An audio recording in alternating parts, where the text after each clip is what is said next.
comentat.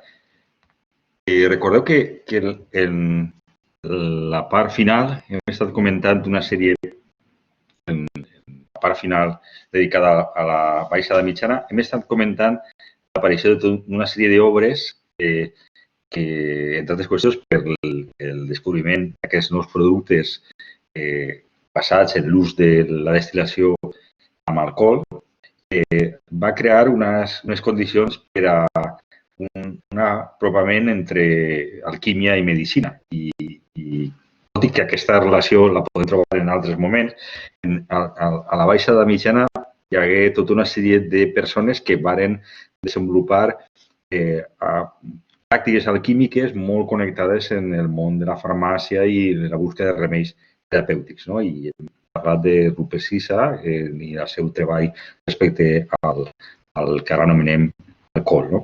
També cal tenir en compte que en aquesta època n'hi ha tota una gran quantitat de receptes alquímiques que continuaran durant el període posterior, durant el segle XV, XVI, XVII, una sèrie de receptes empíriques, moltes d'elles tenen a veure en remeis medicinals, però altres tenen a veure en operacions que tenen a veure en productes domèstics, en la cuina, que tenen relació en la producció de tints, de productes cosmètics, per exemple.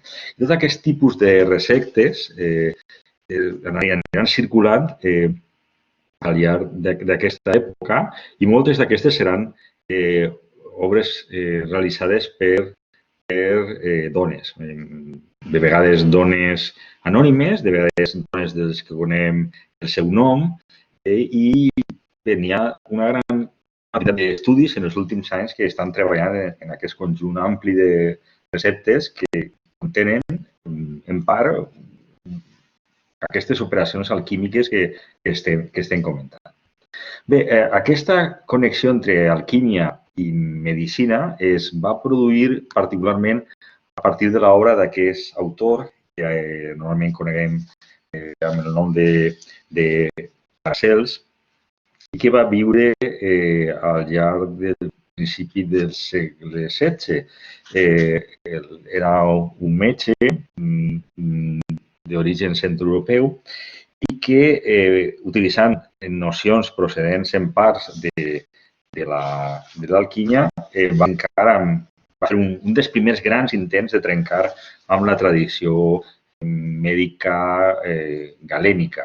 I això va ser una de les seues aportacions que després van desenvolupar els autors que en el segle XVII s'anomenaven seguidors seus o que van fer d'alguna forma el que anomenem paracelsisme, que no és exactament les idees de Paracels, sinó una versió desenvolupada, transformada, no? O inspirada en les seues idees. Junt amb aquesta crítica de les autoritats clàssiques, que serà un element important en la seva obra, Paracels desenvoluparà una noció dels elements de la composició de les coses, de les substàncies químiques, fonamentada en el que anomenava tria prima, en tres elements, que eren el mercuri, el sulfur, és a dir, els elements de llavir, més el de la sal. És a dir, hi ha una interpretació que estava fonamentada en les idees alquímiques, la principal teoria alquímica, no? La del mercuri, i afegida amb aquesta noció i aquesta idea, junt a diverses versions intermitges i una gran quantitat de versions més o menys modificades de la teoria dels quatre elements, aquestes idees van ser les predominants en el món de l'alquímia durant el segle XVI i XVII i arribarien més o menys transformades al segle quan es produiria el naixement de la química. És a dir, que tingueren una gran importància i una gran duració, no? Tot i que van ser, ja dic, idees molt modificades, transformades, adaptades per diferents autors. I finalment, altra característica de l'obra de Paracels, que també forma part de les idees de l'alquímia, tot i que no ho hem comentat molt fins ara, és aquesta relació entre el macrocosm i el microcosm. La idea de que n'hi ha una relació entre els fenòmens celestes, els fenòmens dels astres, no? De les estrelles, i els fenòmens que passen a la Terra i particularment els processos que es donen dins d'un laboratori. I per això, no només a l'obra de Paracels, però en altres alquimistes també hi haurà una relació, una connexió en l'astrologia, el que podem veure perfectament en la relació dels metalls en els diversos planetes. No? I moltes vegades els alquimistes anomenaven els metalls utilitzant el nom dels planetes. Per exemple, Saturn era la forma de fer-se el plom, o la lluna a l'argent, o l'or, el sol a l'or. No?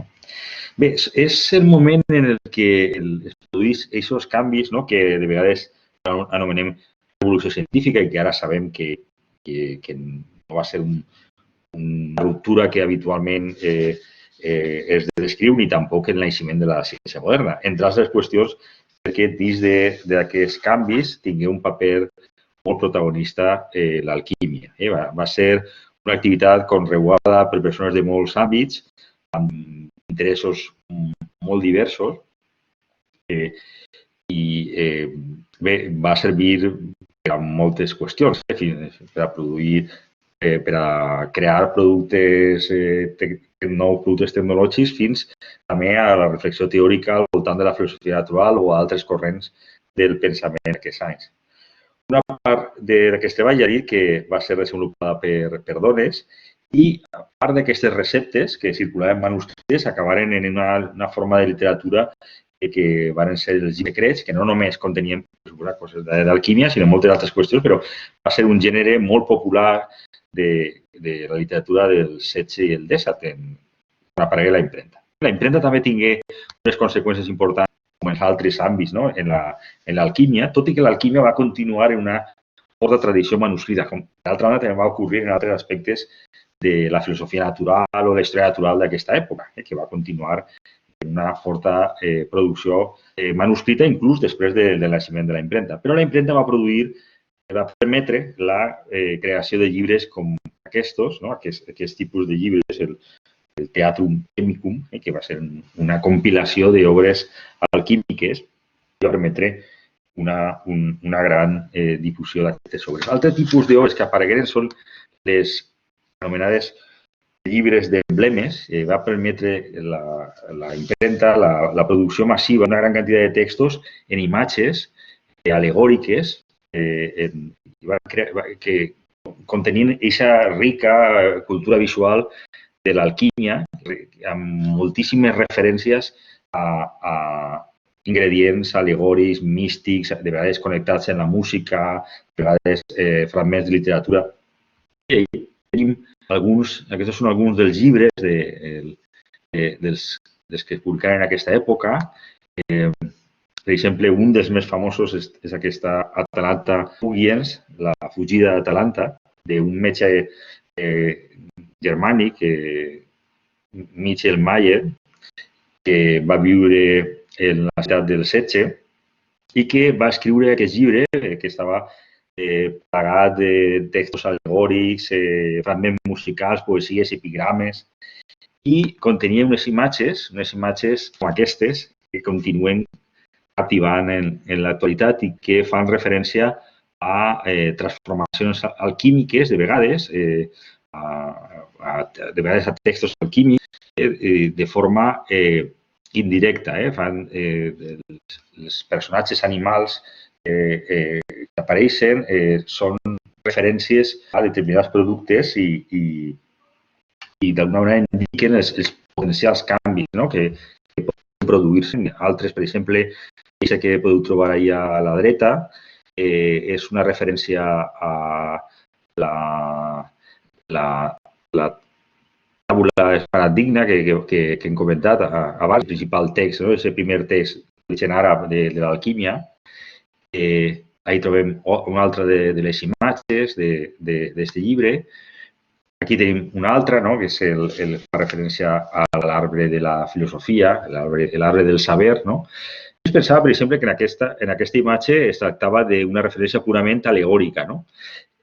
Una sèrie d'autors que van llegir els textos de Mayer van adonar-se que en realitat no només és una representació alegòrica del famós arbre de la sabidoria, sinó que també fa referència a una operació que probablement es produïa en el laboratori, que a partir d'una sèrie de productes utilitzats pels alquimistes donava lloc a aquesta fluorescència que podeu trobar a la dreta i que en realitat és un producte químic que probablement és el que està representat en l'arbre que tenim al costat. És a dir, que aquestes representacions emblemàtiques, aquests emblemes, al·legories, també contenen una gran quantitat d'informació empírica, de receptes, de productes, de transformacions, d'aquest món de laboratori en el qual vivien els alquimistes. El que passa és que aquests tipus d'emblemes de vegades són molt complicats d'interpretar si no es tenen les claus per a interpretar-los.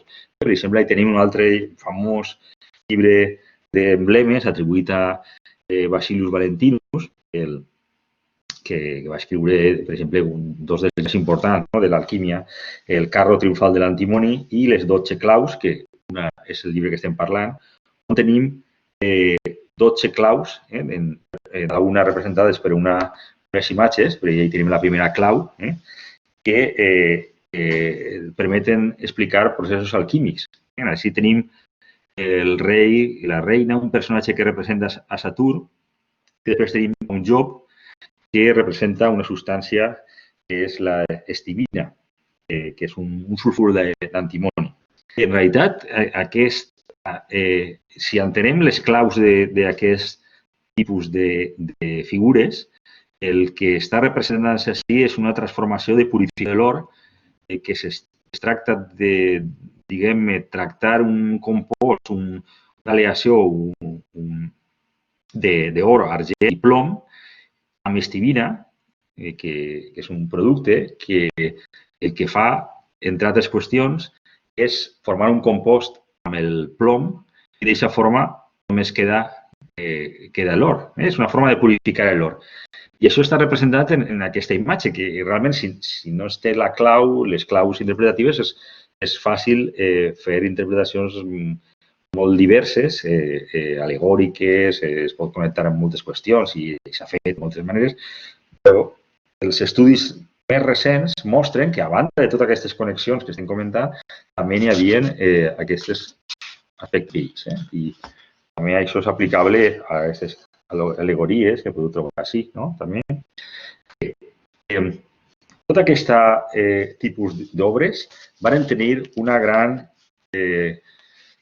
presència en l'activitat d'alguns dels autors que habitualment s'anomenen els creadors de la ciència moderna, com pot ser Robert Boyle o Isaac Newton. Avui sabem que aquesta frase és un poc exagerada, pot ser molt, però el que sí que sabem és que tant Robert Boyle com Isaac Newton van ser practicants de l'alquímia, van interessar-se per la pràctica de l'alquímia i van escriure una gran quantitat d'obres d'alquímia. Ara les tenim disponibles en internet perquè n'hi ha hagut grans projectes per a digitalitzar aquestes obres i s'han estudiat moltes d'elles. Per exemple, l'últim llibre que ha aparegut respecte a l'alquímia de Newton, el tenim allí, està fet per William Newan i bé, continua una tradició que ve dels anys 30, des que un famós economista, John Maynard Keynes, que conegueu probablement per les seves teories keynesianes, als anys 30 va comprar els manuscrits de Newton, una bona quantitat de manuscrits de Newton, i la seva sorpresa va ser que va trobar una gran quantitat de textos d'alquímia, però la cosa va dir aquesta frase famosa de Newton, no va ser el primer dels científics, sinó l'últim dels mags. Després, tot aquest material s'ha anat estudiant i s'ha vist la connexió de les pràctiques alquímiques de Newton part de les seves idees en el camp de la filosofia natural i també del camp de la teologia. La teologia per a Newton també va ser una àrea molt important. Bé, arribem ja als últims moments del recorregut que estem fent. El segle XVII és el moment en el qual ja comença una transformació dins del camp de la pròpia alquímia que acabarà transformant-se en el segle XVIII, en el que ara anomenem química. Durant el segle XVII no n'hi ha realment una separació clara entre el que ara anomenem alquímia i el que anomenem química. I realment podem trobar títols de llibres que s'anomenen alquímics i en realitat contenen uns continguts molt semblants que després, unes dècades després, seran llibres que s'anomenaran de química, no? És a dir, que durant el segle XVII, de fet, alguns autors prefereixen servir un nom intermig, que és químia, per a referir-se a aquestes pràctiques diverses del segle XVII, que podria considerar-se com un segle de transició, en aquest sentit. Bé, només com exemples, no? El llibre que tenim d'Andreas Libavius. Andreas Libavius, un autor que normalment se considera aquest llibre com un dels primers manuals de química i el títol en realitat és el títol de la paraula alquímia.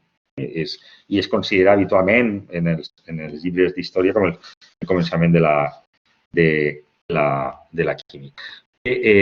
Podem trobar aquesta confusió en moltes altres obres. Hi trobem, per exemple, una obra feta per una dona que és una obra que representa aquesta tradició de receptes, de receptes empíriques, receptes de productes medicinals, cosmètics, que hem comentat abans i que gran part va ser desenvolupada per dones i que estava molt connectada en aquest tipus de treballs alquímics i hi trobem ja un títol en aquest llibre publicat de forma anònima per una dona, la paraula química. I després, probablement un dels cursos de química més famosos de final del segle XVII, de Nicolas Lemery, porta ja el títol de curs de química. Bé, a partir d'aquest moment, de final del segle XVII, l'alquímia va començar a ser una pràctica criticada per els que s'anomenaven químics i que de vegades utilitzaven molt dels símbols, molt de la terminologia, molt dels productes que havien desenvolupat els anteriors alquimistes, però volien crear una història o un relat que els separara de les contribucions químiques i van crear tota una sèrie d'interpretacions que a finals del segle XVIII es van consolidar en les principals obres d'història de la química i que portarien a aquesta visió negativa, màgica i mística, en certa mesura, de l'alquímia. Bé, això estaria també reforçat pel fet que els alquimistes que eren durant el segle XIX i posteriorment en el segle XX eren fonamentalment persones que estaven dins d'aquesta línia molt més al·legòrica, mística, teòrica i no tan properes de les pràctiques que hem comentat fins ara, les pràctiques de laboratori que podem trobar representades en una gran quantitat de quadres. Hi ha una gran quantitat d'obres pictòriques representant l'alquímia, particularment del segle XVI i XVII. Tenim una gran quantitat de quadres. Molts d'ells estan en una gran col·lecció que es conserva a Delphi, a un institut d'història de la ciència. Un altre d'aquests quadres, n'hi ha moltíssims, realment és molt interessant veure-los. I bé, finalment, l'alquímia al llarg del segle XIX es va transformar en un ingredient, ja dit, de grups molt minoritaris, de vegades connectats en aquestes corrents místiques i molt separats del món acadèmic, tot i que va continuar molt de temps sent una part dels ingredients utilitzats en literatura o ficció. I tenim una gran quantitat d'obres de literatura, de obres de teatre, obres de cinema, inclús musicals, estan dedicades a l'alquímia. I clar, aquestes obres també en part han tingut una funció de crear aquesta imatge de l'alquímia com una pràctica màgica, irracional, sense cap connexió amb activitats pràctiques o amb un llenguatge obscur, imatges alegòriques que no eren possible interpretar. Els estudis dels últims anys han mostrat que aquesta situació és una interpretació, aquesta interpretació no és correcta i tenim, ja dic, en els últims anys una gran quantitat de producció que he tractat de resumir molt ràpidament en els minuts d'aquests documentals i que teniu escrits en les diapositives com alguns dels llibres i també la revista Àmbix on apareixen moltes d'aquestes contribucions a l'alquímia.